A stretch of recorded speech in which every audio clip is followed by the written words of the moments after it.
Hi guys! Ngayon magbibilang tayo ng squishy. Yan, mga squishy ko.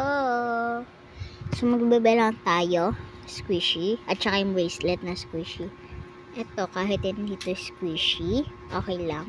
Kasi pa may sound siya konti, hindi nyo maririnig. So i-rate natin. So si Capybara muna.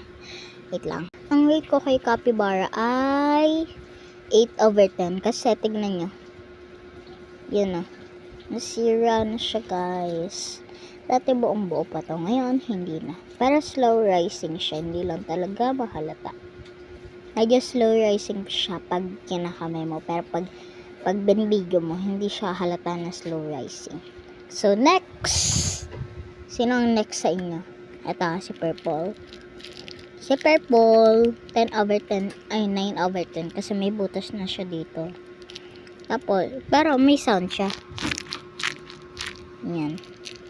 May mukha rin siya. Ayun o. Di lang makita. Okay, next. Ito, hindi siya na-squish. So, 5/10. Pero pwede mo siya itayo dito ah. Uy, natutumba. Next. Ito si Butterfly. Rare to eh, kaya 9/10. Next, common, ibig sabihin 5/10. Common din to, pero may sound siya. Rate ko sa'yo ay 8/10. Itong dalawa para kasi sila glow in the dark. Ay, tatlo pala silang glow in the dark. So, rate ko sa inyong tatlo ay ano kaya? Nag-isip ako eh. Parang hindi nila deserve na 5/10. 8/10 na lang din. Ito pinakahinihintay ko yung dumpling. So, dilian na natin pagbubukas. So, papas mode ko na lang. So, ayan na.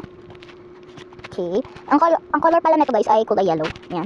Para lang siyang, oh, natumba siya guys. Para lang siyang kulay orange pero yellow yan. Dahil lang sa filter, tanggalin ko lang filter. Ganun pa rin guys, parang orange pa rin. Pero yellow yung nakuha ko. Kaya, ayan, nilagyan ko na ng marka. So, ang rate ko dito ay 10/10. Kasi napaka-squishy niya, tsaka totoo siya. Hindi siya yung fake. Katulad na to, DIY lang. So, bye!